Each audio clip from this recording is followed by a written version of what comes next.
Parte 2, Capítulo 17. O Winston se sentia gelatinoso de tanto cansaço. Sim, gelatinoso era a palavra certa. Ela lhe ocorrera espontaneamente. O seu corpo parecia ter não apenas a debilidade da gelatina, como a sua translucidez. A impressão de Winston era de que, caso erguesse a mão, conseguiria ver a luz do outro lado, passando através dela. Todo o sangue e toda a linfa haviam sido sugados do seu corpo por um gigantesco excesso de trabalho, deixando apenas uma frágil estrutura de nervos, ossos e pele. Todas as sensações pareciam amplificadas.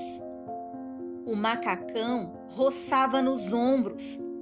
A calçada fazia cócegas nos pés. Até mesmo o esforço de abrir e fechar a mão fazia com que as juntas estalassem. Ao longo de 5 dias, ele trabalhara mais de 90 horas. E o mesmo se passou com todos os no ministério. Agora estava tudo encerrado e literalmente não havia mais nada a fazer. Nenhuma tarefa do partido até a manhã seguinte. Podia passar 6 horas no esconderijo e outras 9 na própria cama. Lentamente, banhado pelo sol ameno da tardinha, ele seguiu por uma rua suja na direção da lojinha do Sr. Cheriton, sempre alerta à possibilidade de aparecer alguma patrulha. Porém, irracionalmente, convencido de que naquele dia não havia perigo capaz de detê-lo, a pasta pesada que carregava batia no seu joelho a cada passo dado, provando uma sensação de formigamento na perna. Dentro dela estava o livro. De fato, o exemplar já se encontrava em sua posse fazia 6 dias, mas ele ainda não tivera tempo de abri-lo, nem mesmo para dar uma olhada rápida. No 6º dia da semana do ódio, após as paradas, os discursos, a gritaria, a cantoria, as bandeiras, os cartazes, os filmes, as figuras de cera, o rufar dos tambores, o toque das cornetas, o som das marchas, das esteiras dos tanques, dos aviões unindo pelo céu, dos tiros de canhão. Após 6 dias disso tudo, quando o grande organismo avançava trêmulo para o clímax e o ódio geral pela Eurásia fervilhava, formando um delírio de dimensões tais que, se a multidão colocasse as mãos nos 2.000 criminosos de guerra eurasianos, prestes a serem enforcados num ato público no último dia das celebrações, sem dúvida os teriam estraçalhado, membro por membro. Justo nesse momento, fora anunciado que a Oceania, na realidade, não estava em guerra com a Eurásia. A Oceania estava em guerra com a Lestásia, A Eurásia era, portanto, uma aliada. Evidente que não houve nenhum reconhecimento de que algo mudara. Apenas foi anunciado, de maneira absolutamente repentina e em toda parte ao mesmo tempo, que naquele momento o inimigo era a Lestásia e não a Eurásia. O Winston participava de uma demonstração em uma das praças centrais de Londres, quando o fato ocorreu. Era noite e os rostos brancos e as bandeiras escarlates se achavam iluminados pela luz dos refletores. A praça estava tomada por alguns milhares de pessoas, incluindo uma tropa de cerca de 1000 escolares, envergando o uniforme dos espiões. Num palanque coberto por panos escarlates, discursava um orador do partido interno. Era um homenzinho esguio, de braços demasiadamente longos e um vasto crânio, calvo, sobre o qual se viam algumas mechas de cabelo. Ele mais parecia uma figura saída de um conto fantástico. Contorcido de ódio, agarrava com uma das mãos o microfone e com a outra um punho enorme na ponta de um braço ossudo. Socava ameaçadoramente o ar à sua volta. A sua voz, tornada metálica pelos amplificadores, preenchia a praça, vomitando um catálogo sem fim de horrores, massacres, deportações, saques, estupro, tortura de prisioneiros, bombardeios de civis, propagandas enganosas, agressões injustas e tratados abandonados. Era praticamente impossível escutá-lo sem se deixar primeiro convencer e logo após enlouquecer. Com o intervalo de alguns instantes, a fúria da multidão fervilhava e a voz do orador era abafada por um rugido feroz, selvagem, emergindo sem controle de milhares de gargantas. Os gritos mais selvagens vinham dos escolares. Fazia uns 20 minutos que o homem discursava, quando um mensageiro subiu no palanque e lhe passou um pedaço de papel. Ele simplesmente desdobrou o papel e leu o que estava escrito, sem interromper o discurso. Em nada alterou a voz, nem a atitude, tampouco o teor do que era dito. Mas, de repente, os nomes foram trocados, sem que houvesse necessidade de uma única palavra de advertência. Uma onda de entendimento percorreu a multidão. A Oceania estava em guerra com a Lestásia. No momento seguinte, houve uma comoção tremenda. As bandeiras e os cartazes que adornavam a praça estavam todos errados. Cerca da metade deles ilustrava rostos errados. Era sabotagem. Os agentes de Goldenstein tinham atuado. Houve um interlúdio tumultuado em que os cartazes foram arrancados das paredes e as bandeiras derrubadas, rasgadas e pisoteadas. Os espiões executaram proezas admiráveis, escalando os telhados e cortando as bandeiras que tremulavam presas às chaminés. Porém, 2 ou 3 minutos depois, tudo voltara à normalidade. O orador, ainda agarrado ao microfone, com os ombros arqueados para a frente e o punho socando o ar, continuou o seu discurso.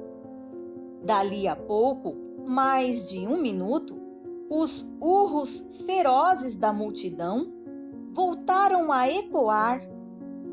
O ódio prosseguiu exatamente como antes, apenas o seu alvo era outro.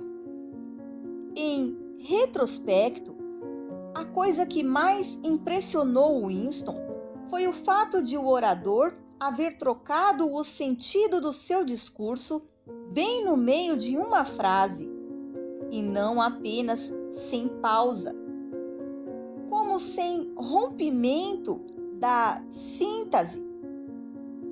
Naquele exato momento, entretanto, ele tinha outras coisas com que se preocupar. Foi durante a desordem, enquanto os cartazes eram arrancados dos muros, que um homem cujo rosto Winston nem teve tempo de ver, lhe deu um tapinha no ombro e disse: "Desculpe, acho que você deixou cair a sua pasta." Assim, Winston apanhou a pasta, distraído, sem nada dizer.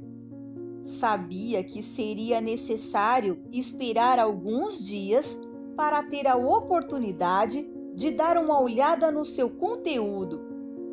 Assim que a manifestação foi encerrada, dirigiu-se ao Ministério da Verdade. Embora fossem quase 11 da noite, todo o pessoal do ministério agiu da mesma forma. As teletelas já emitiam ordens convocando todos a ocupar os seus postos, mas elas eram inteiramente desnecessárias àquela altura. A Oceania estava em guerra com a Lestásia. A Oceania sempre esteve em guerra com a Lestásia. Grande parte da literatura política dos últimos 5 anos, de súbito, se tornara completamente obsoleta. Relatórios e reportagens de todo o tipo, jornais, livros, panfletos, filmes, trilhas sonoras, fotografias, tudo teria de ser corrigido à velocidade da luz. Embora não tivessem sido emitidas ordens específicas, já se sabia que os chefes do departamento pretendiam que dali a no máximo 1 semana não mais existisse em canto algum nenhuma referência à guerra com a Eurásia ou à aliança com a Lestásia. O trabalho era devastador, e mais ainda porque todo o processo não podia ser chamado pelo seu nome legítimo. O departamento de registro, todos trabalhavam 18 horas por dia, com 2 intervalos de 3 horas para dormir. Vieram colchões do subsolo, que foram devidamente espalhados pelos corredores. As refeições consistiam de sanduíches e café Vitória, levados em carrinhos pelos empregados da cantina. cada vez que Winston parava o trabalho e ia dormir, procurava deixar a sua mesa arrumada, sem serviço por fazer. Mas, sempre que se arrastava de volta para o seu lugar, de olhos remelentos, cheio de dores pelo corpo, constatava que uma nova montanha de cilindros de papel recobria sua mesa, como uma nevasca, quase escondendo o fala-escreve e escorregando para o chão, de modo que a primeira tarefa do novo turno de serviço consistia em empilhar todos os papéis para abrir algum espaço para poder trabalhar. O pior era que nem todo o trabalho consistia de tarefas puramente mecânicas, uma vez que todo relatório mais detalhado exigia algum cuidado e certa dose de imaginação.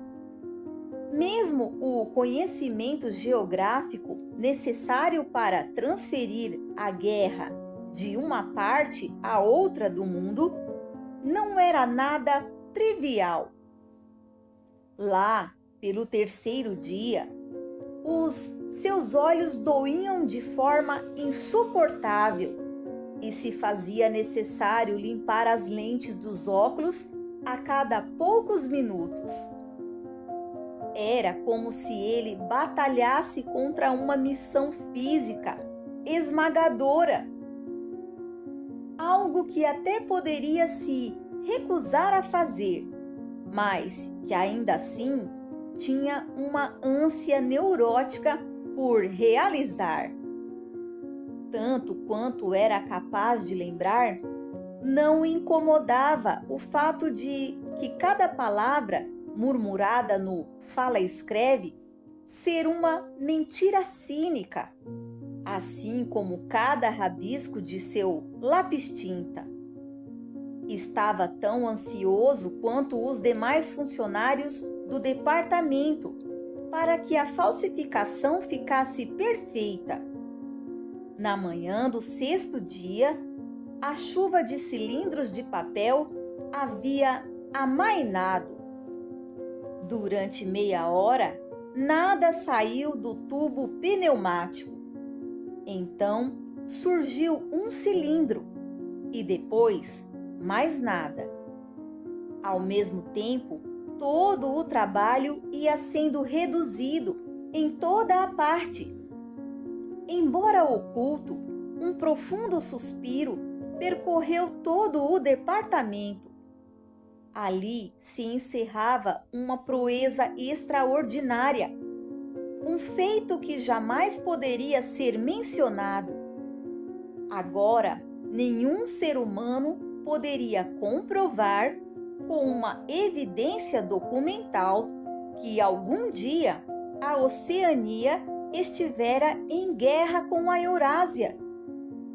Então, à meia-noite soou um comunicado inesperado.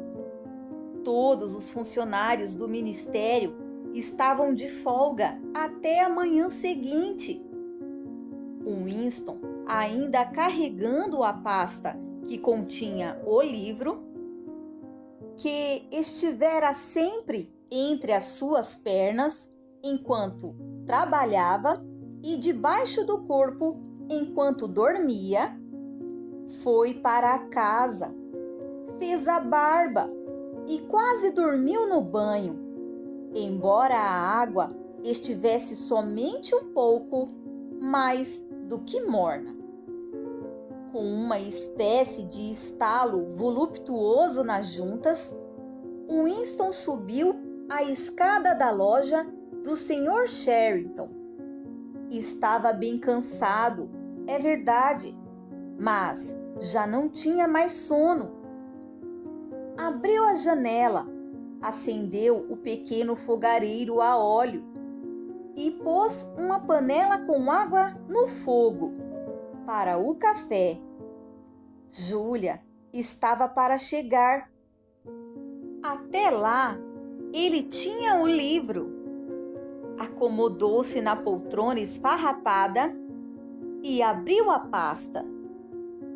Era um volume preto e pesado, encadernado de forma um tanto tosca, sem título nem autor na capa.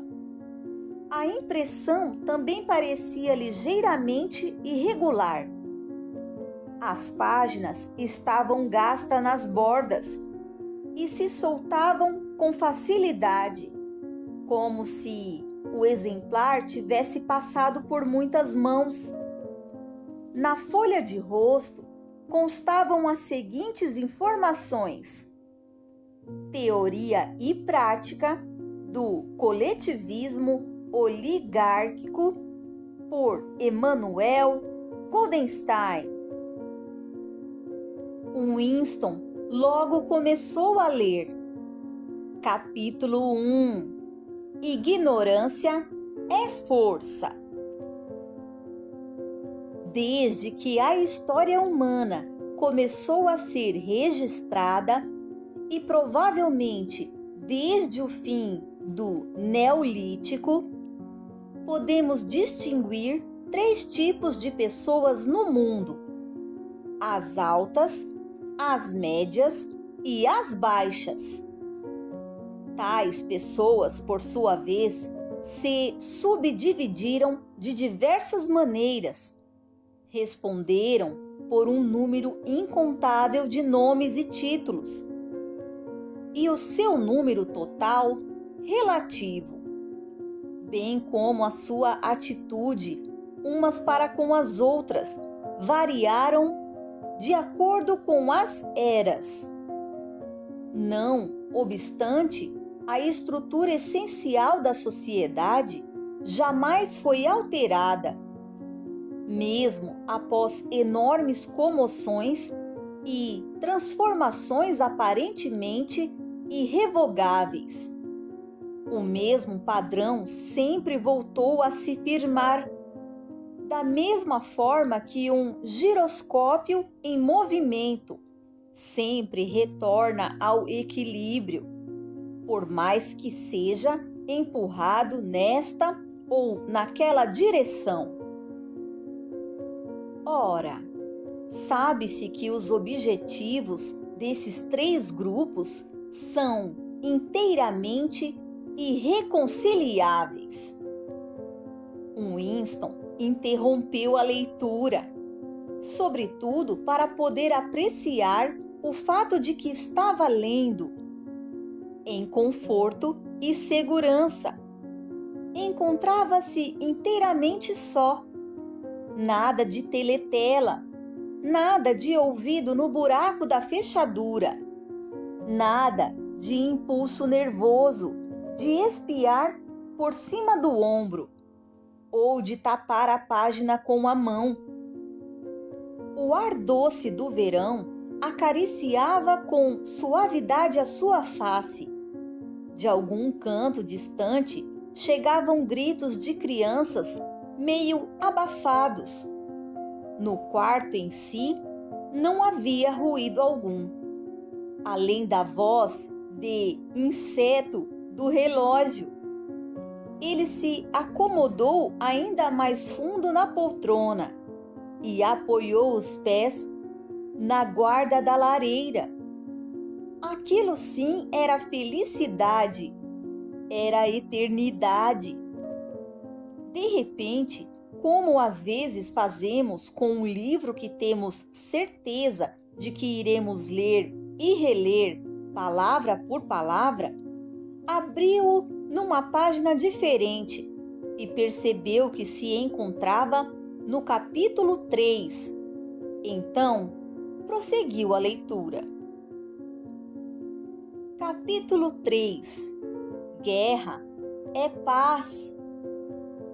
A divisão do mundo em 3 grandes superestados foi um evento que podia ter sido previsto e, de fato, o foi, antes de meados do século XX.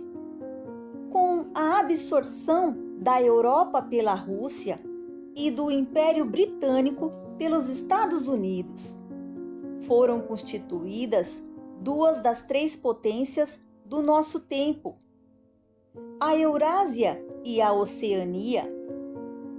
A terceira, a Lestásia, só emergiu como uma unidade distinta após mais de uma década de conflitos armados um tanto caóticos. As fronteiras que demarcam os três superestados são arbitrárias em alguns pontos, ao passo que noutros costumam flutuar de acordo com os acasos da guerra, embora, de modo geral, acabem sempre obedecendo certas características geográficas. A Eurásia compreende toda a parte norte dos continentes europeu e asiático, de Portugal ao Estreito de Bering. A Oceania é formada pelas Américas, as ilhas do Atlântico, incluindo as britânicas, a Austrália e a parte sul da África. A Lestásia, menor do que as demais e com uma fronteira ocidental menos definida, inclui a China e os outros países ao sul da China, as ilhas do Japão e um extenso território, embora flutuante, da Manchúria, da Mongólia e do Tibete.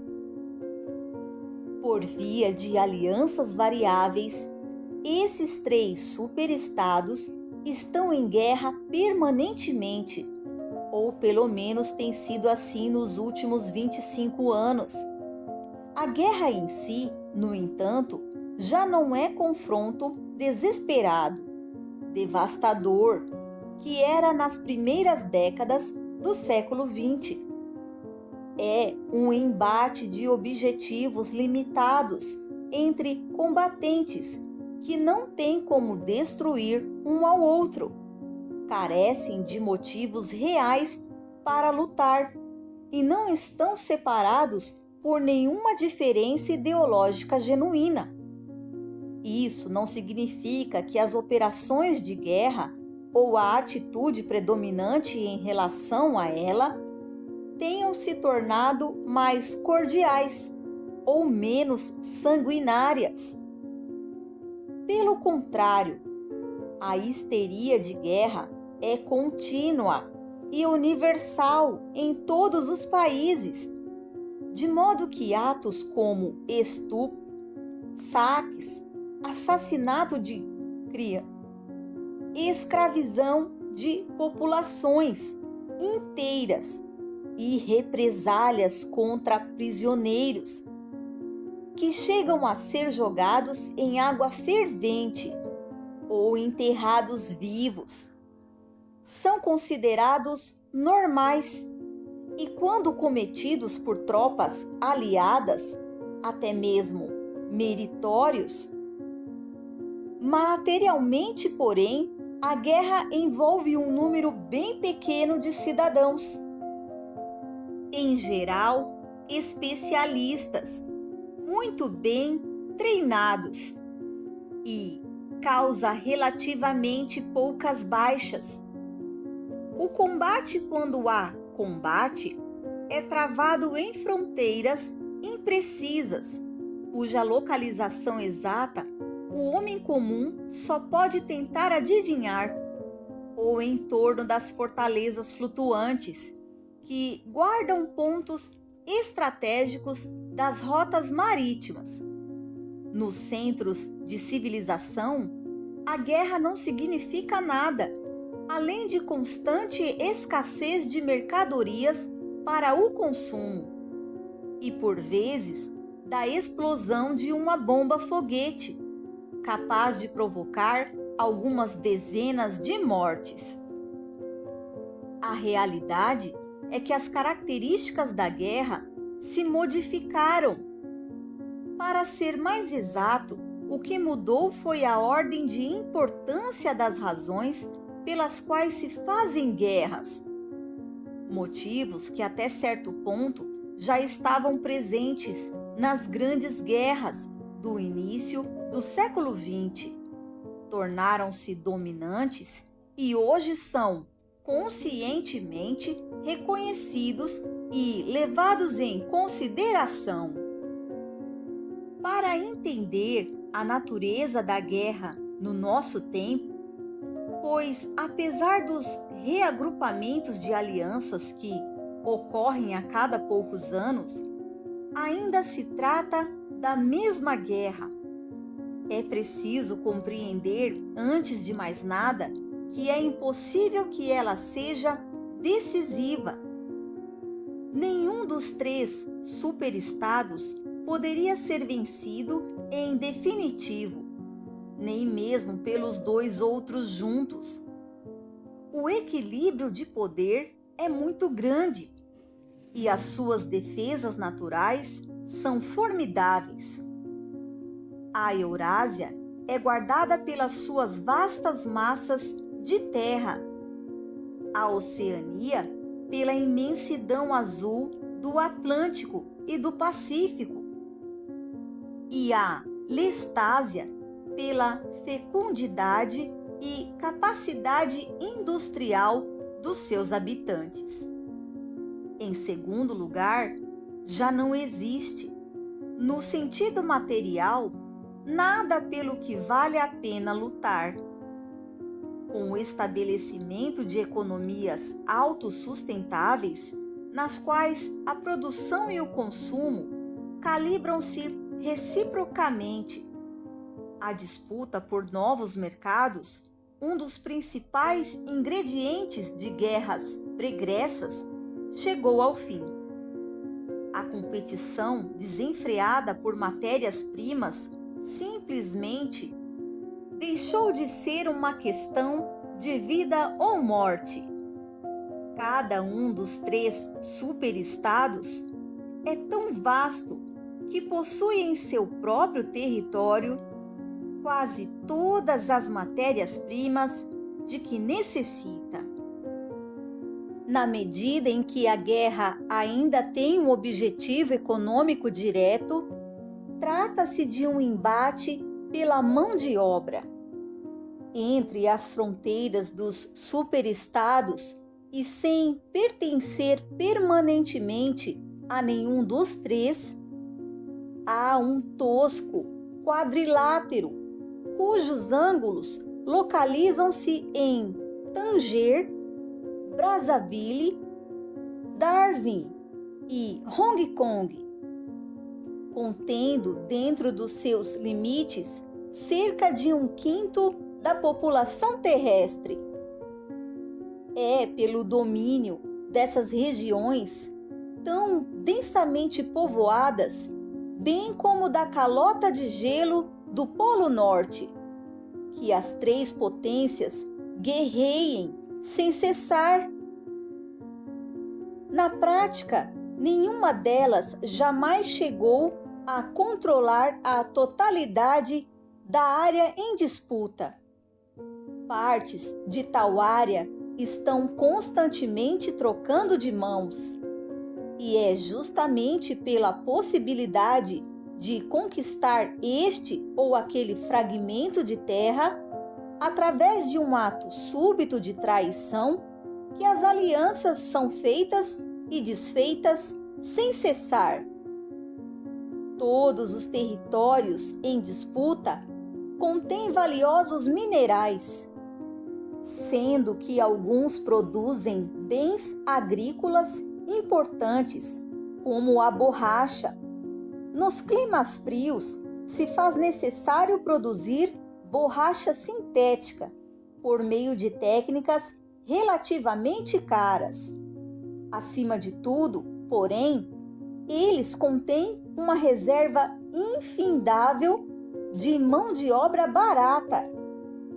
Quem tiver o controle da África Equatorial, dos países do Oriente Médio, da Índia Meridional ou do arquipélago indonésio, terá à sua disposição os serviços de dezenas ou centenas de milhões de trabalhadores braçais, diligentes e consideravelmente baratos. Os habitantes dessas regiões, reduzidos de forma mais ou menos aberta à condição de escravos, passam continuamente de um conquistador ao outro e são usados como se fossem nada mais que carvão ou petróleo.